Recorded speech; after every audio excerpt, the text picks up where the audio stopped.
Good evening. Thanks for joining us. We are getting a closer look at a controversial traffic stop on Mopac. On Christmas Day, Round Rock police thought they had caught a car thief. Instead, they gave an Oak Hill family a very real scare. Fox 7's Rudy Koski has this exclusive story in the Fox 7 special report. Driver only. Exit the vehicle with your hands on your face. It was a high-risk traffic stop captured by several police dash cameras, as well as by Fox 7, which just happened to be at the scene. The driver, seen here, is 62-year-old Glenn Burton. Get down on your knees. I'll get him. Get down on your knees. And I'm yelling at him, hey, it's just a family driving home for, back to the house. Nothing's going on. Burton is a certified house and commercial property inspector. His Christmas Day confrontation with police started on I-35 when a Round Rock police officer started following his truck. I didn't think anything. I wasn't speeding or nothing was going on, so I wasn't worried about anything. What he didn't know was that a check of the license plates on his truck had indicated it was stolen. Within moments, his trip home to Oak Hill with his wife and daughter came to an abrupt end at the Mopac Lakeshore Drive overpass. The tension increased as 4 more police units arrived and tactical positions were taken up. And they all get out and draw down on us with pistols, rifles, behind their doors. Keep coming. Stop. Turn around. Down on your knees.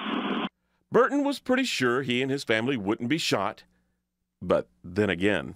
You never know what might happen, and you're staring down the barrels of guns.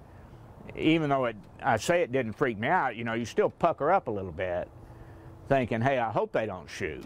The couple were suspected of car theft. Well, we'll explain it to you, but there's an indication that that's a stolen vehicle, okay? Now, my wife, I could say, it really bothered her for days afterwards.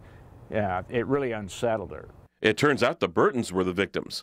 Someone had stolen the tags off their truck and replaced them with license plates from a similar truck that had recently been stolen out of Georgetown. Were you thinking about all the other cases that have happened this year and this past year with police officers and what can go wrong? With all this stuff that's been going on in Ferguson and everywhere else, do what the police tell you to do. Don't argue with them. Just soar them to death. That's how I was raised. Don't argue with them. Eventually, handcuffs were taken off and a patrol supervisor cleared up the confusion. I want to apologize for the inconvenience. Okay, what the hell is going on? I think all they needed to do is get me out of the truck, check my driver's license, and see what was going on. They had plenty of guns. They didn't need to get everybody out of the truck, handcuff my wife. The situation is certainly an example as to why a lot of police officers say there is no such thing as a routine traffic stop. But was the show of force that the Burtons saw on Christmas Day really necessary? Civil rights attorney Jim Harrington reviewed the dash cam video. I mean, this is really over the top. He offered that assessment because the traffic stop could have taken a bad turn. Driver only! Driver only! Driver only! But in that situation, a lot worse could have happened. We were very lucky. Nothing worse happened with 5 officers with their guns.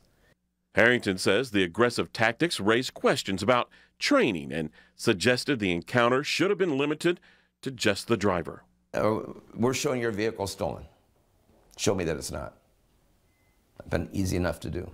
In a statement sent to Fox 7, the spokesperson for Round Rock Police wrote, "On this particular high-risk traffic stop, our officers performed according to department procedures and did an outstanding job ensuring officer and public safety."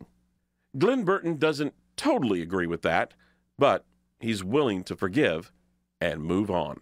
I think it was a little excessive, but I'll give him the benefit of the doubt. Rudy Koski, Fox 7 News Edge. Wow, close call. So glad that everybody turned out to be okay in the end. He was puckering up. Yeah, that's the quote of the day.